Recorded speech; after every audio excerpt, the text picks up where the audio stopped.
Hey, it's the Nerdy Sports Fan. So, we're doing record predictions for every single team, as we've been doing for a couple of weeks now, it seems. Schedule's been out for a while, so we're going game by game, team by team, and coming up with a record prediction. What we're doing is some games are definitely going to be a win for most teams. Some teams are definitely going to be a loss. The rest of them are going to be more of a toss-up because parity exists in this league, and I'm not so arrogant to think that I can call every single game for the infinite reasons that are the wonderment of the Any Given Sunday rule. So, at the end of it, we'll split the toss-up games based off of strength of schedule as close to 50-50, leaning one way or another based off of strength of schedule, and that's how we get our record prediction. But yeah, let's dig into it with these Lions, shall we? Week 1, you get the Bears at home and you're going to win because the Bears have a lot of question marks surrounding Mitchell Trubisky. He's likely going to end up being the starter this season simply because he has a lot of familiarity with the team, the offense, and this truncated offseason is making it so Nick Foles doesn't have all the opportunities he needs to win the job. So Trubisky will likely be week 1, and that'll carry through the season and cause the Bears all sorts of problems. Matthew Stafford is the rock of this franchise, okay? Model of consistency for quarterback in Detroit. And really, man, he has deserved some better teams that he's gotten. But either way, the consistency factor that you have going up against the chaos that is going to be their locker room, that's going to be an easy W for you in week 1. All right, so at the Packers, you're going to lose. Packers are going to hold serve at home pretty well. I do think that the division has some imperfect teams. A lot of flaws in all rosters, but quarterback-wise, Matt Stafford, Aaron Rodgers, and Kirk Cousins are all light years ahead of what the Bears have in Mitchell Trubisky, and that's going to really help those teams have a strong home record, especially against each other and familiar teams. The energy of playing at home is the reason that Vegas gives you 3 points, and yeah, I just think that these teams are close enough to think that that bump from home field advantage is really what's going to dictate these games between the Packers and the Lions. So, at the Cardinals, probably going to lose. The Cardinals are going to be very good at home. All right, they're a dangerous team. They are building a lightning-fast offense there. They just added DeAndre Hopkins. All right, they have one of the best receivers of his generation in Larry Fitzgerald at the end of his career, and now one of the best receivers of the current generation, DeAndre Hopkins, in the middle of his career, with a budding Kyler Murray. They've done some things to try and address the offensive line woes and the defense there.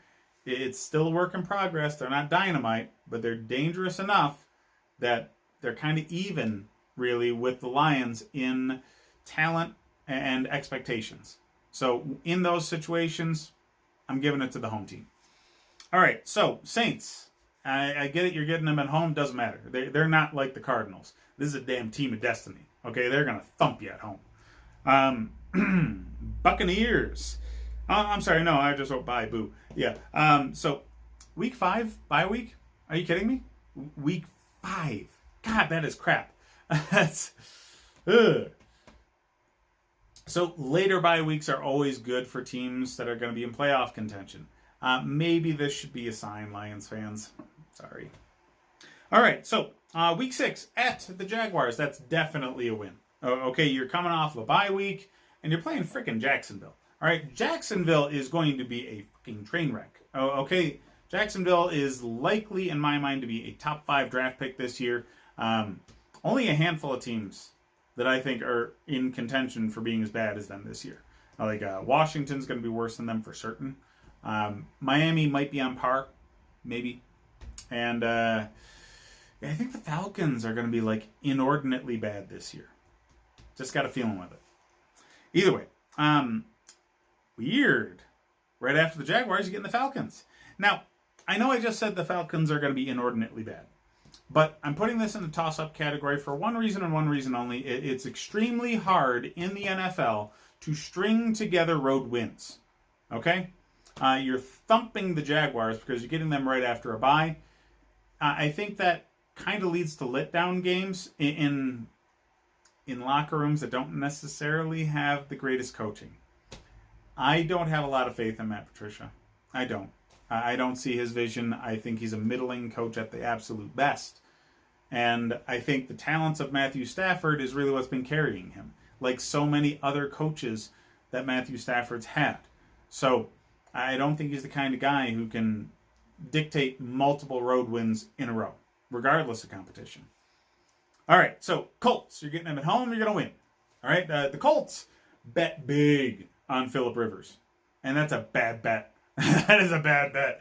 All right, that guy's, his arm's dead, okay? I don't know if he just injected all of his arm strength into his wife to pop out those 14 and a half babies that he has. But, yeah, it's gone. Okay, it's absolutely gone. So they should have just let him retire. But Frank Reich is clinging to what was a few years ago when he was the offensive coordinator for the Chargers. Thinks he can get a little bit more out of the guy. I really doubt it.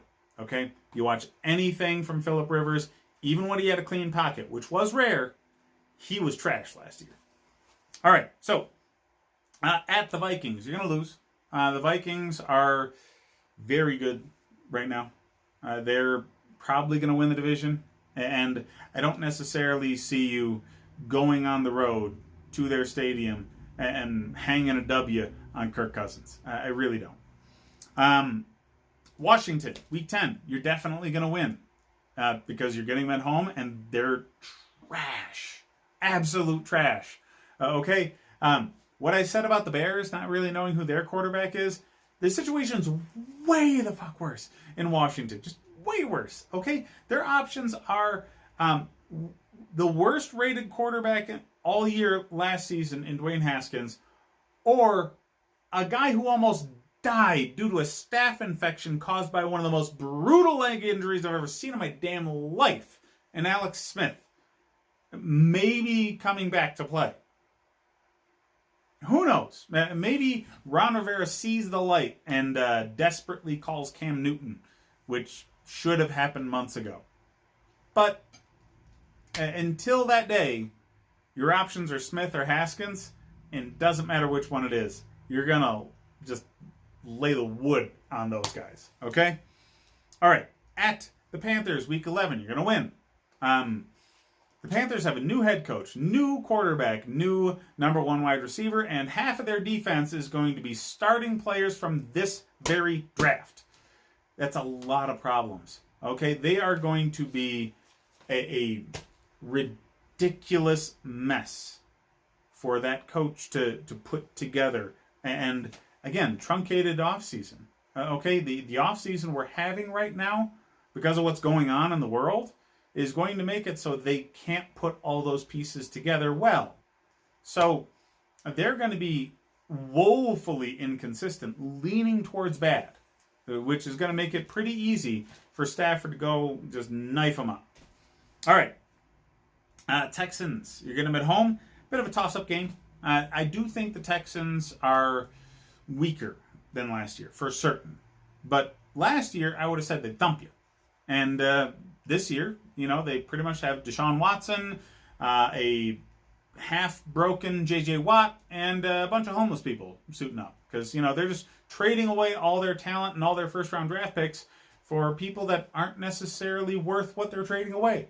It's really, really strange what Bill O'Brien's doing down there just to make sure he has complete control of the locker room. He's, just getting rid of all the talent that was there.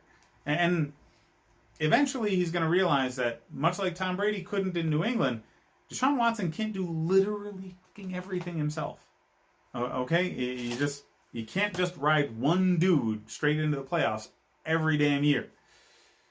Bill O'Brien has, but yeah, it's going to show some flaws. So yeah, toss-up game because they were quite strong last year.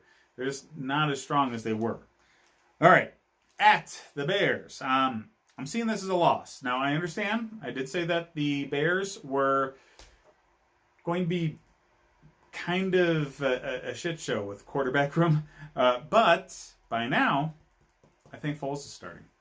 They're going to have their bye week and come out of the bye week with some real energy, and they're going to get 2 games in a row out of the bye, Packers-Lions, as the first 2 games that Foles plays. They're probably going to lose to the Packers, and they're going to come into this game hot. They're at home. I think they're going to beat you. All right. You get the Packers. You get them at home. So more of a toss-up game. Packers are very, very close to being legitimate playoff contenders. They're right on that borderline. I think the Lions are a bit under that.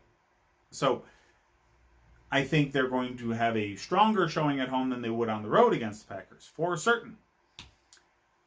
But I just don't see the roster and the coaching being strong enough to say, guaranteed going to win that game. Just, no.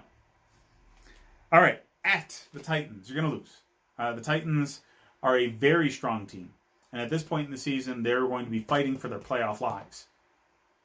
You have to pray that Henry has a catastrophic leg injury or something. I don't see that happening. The guy's built like a damn dinosaur. So I just think Henry is going to be one of those guys that thumps people until he finally loses a step. It's going to be like a Mike Alstott-esque career, where he's got 5-6 years in a row where people are just terrified to try and tackle the dude, and then all of a sudden he doesn't have it anymore. He ain't there yet. He's not going to be there for a while. That's terrifying for this team. Really is.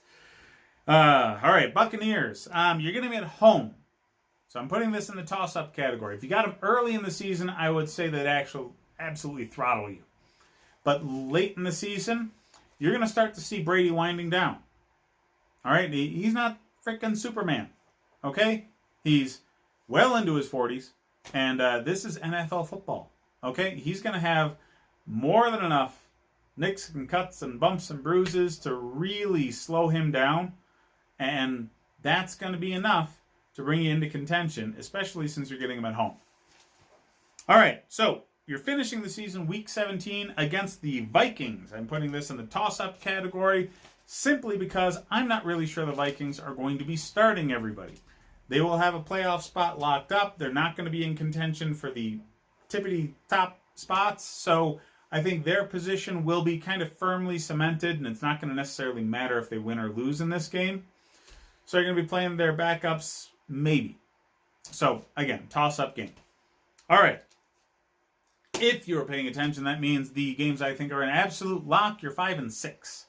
If you split those, leaning a little bit towards wins, considering strength of schedule, I would say your likely record is 8-8, putting you in third place for the division.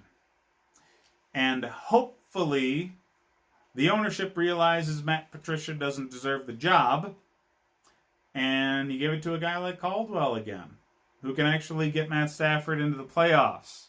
Because, you got rid of a coach that can get you to the playoffs for a guy who couldn't. So, think about that one, Lions fans. All right, so hit me up in the comments. Let me know what you think. And like and subscribe if you enjoy the content. So, a little channel news. I've divided into 2 channels. All the video game content that was formerly on this is moving over to a separate channel, the Nerd Sports Fan. Also on Twitch, if you're interested, I'll be streaming there multiple times a week. Thanks for watching, fellas.